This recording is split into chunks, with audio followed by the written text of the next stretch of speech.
Hey everyone, welcome back to 8 Minute Finance, the channel where we break down money, crypto, and investing into fun, simple, and culturally relevant explanations.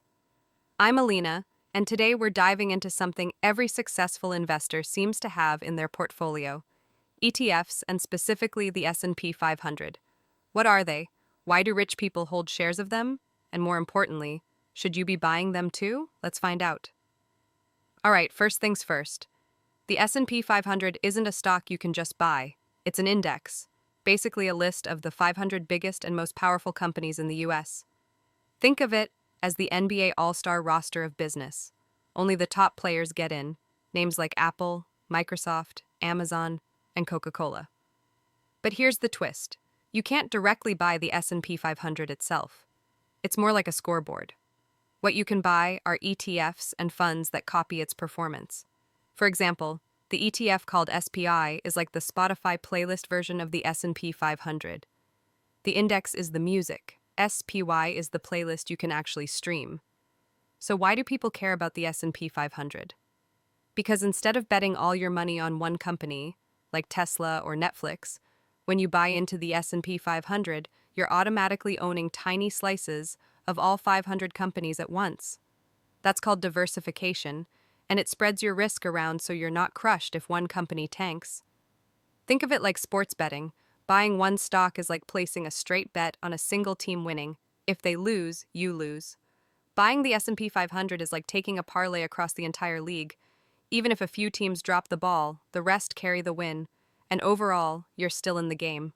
And history proves it works. Over the last 50 years, the S&P 500 has averaged close to 10% annual returns, despite ups and downs in the economy. That long-term growth is exactly why it has become the backbone of countless retirement accounts, pension funds, and investment portfolios.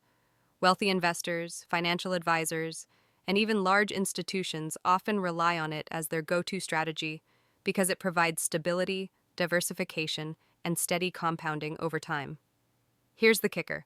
If you had invested just $1,000 in the S&P 500 20 years ago, you'd be sitting on roughly $6,700 today.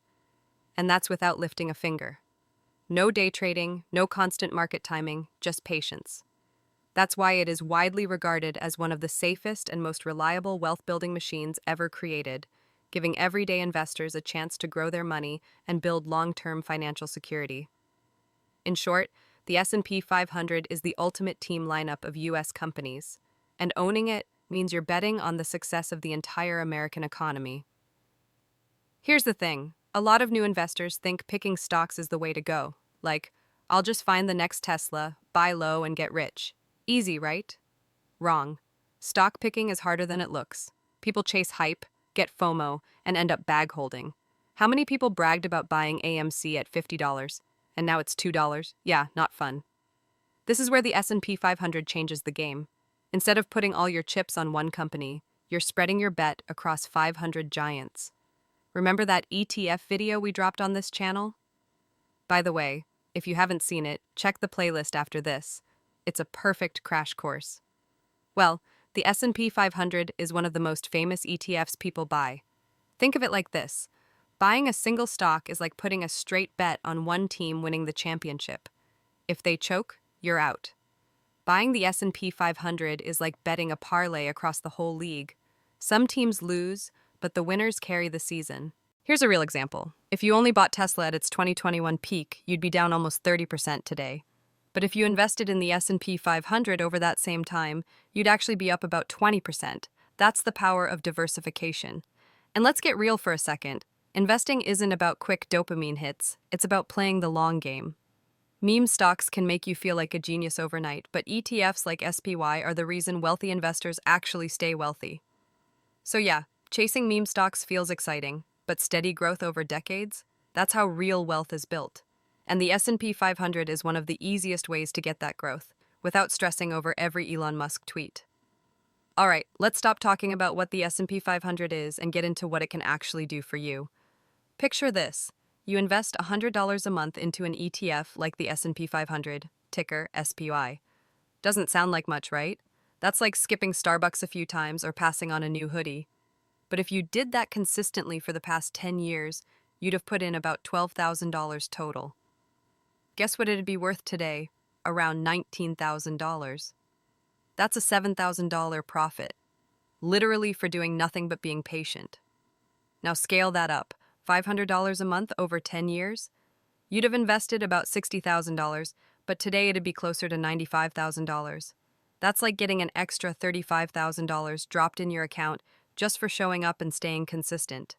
And if you're more into tech, let's say you chose the NASDAQ 100 ETF, QQQ, which has heavy hitters like Apple, Microsoft, and Nvidia. That same $100 a month would have grown your 12K investment into over $25,000. That's double your money. Here's the real sauce. Successful people don't just buy one stock and hope. They let ETFs like SPI or QQQ do the heavy lifting. Diversification. You own hundreds of companies in one shot. Less stress. You don't have to track every earnings call. Liquidity. You can cash out anytime if life happens. And here's something most beginners miss: dividends. Many S&P 500 ETFs actually pay you quarterly dividends, passive income just for holding them. Wealthy investors love that because it's cash flow on top of growth. Think of it like this. Buying one stock is like betting your whole paycheck on one NBA player carrying your parlay. But ETFs? That's betting on the entire all-star roster. Even if one player has an off night, the team still wins. That's why wealthy investors love ETFs. It's not hype, it's a system that works quietly while you live your life. So here's the real takeaway. ETFs aren't flashy. They're not that friend flexing a get-rich-quick crypto win on Instagram. They're more like Drake dropping a playlist, steady, reliable, and guaranteed to stay in rotation for years. The wealthy already know the secret. Power isn't in chasing hype. It's in stacking consistent wins that compound over decades. An S&P 500 ETF? That means you're holding little pieces of Apple, Microsoft, Amazon, and hundreds more, all in one move. And while your cousin is bragging about his one lucky stock pick, your ETF just keeps stacking slowly, quietly, year after year. That's the legacy move. Small, boring contributions today, snowballing into generational wealth tomorrow. And that's exactly why successful people load up on ETFs, their wealth machines disguised as boring investments. Now, if you got value from this breakdown, do me a favor. Hit that like button, subscribe, and let me know in the comments. What stocks or ETFs are you currently holding? I love seeing what the community's building toward. And if you're ready to start, check the description. I've got a referral link where you can grab a free stock just for signing up. Free stock equals free money, no excuses. This is Aleena with 8-Minute Finance. And remember, boring money moves are often the ones that make you rich. Catch our playlist on ETFs and dividends if you want to keep building your money playbook. I'll see you in the next one.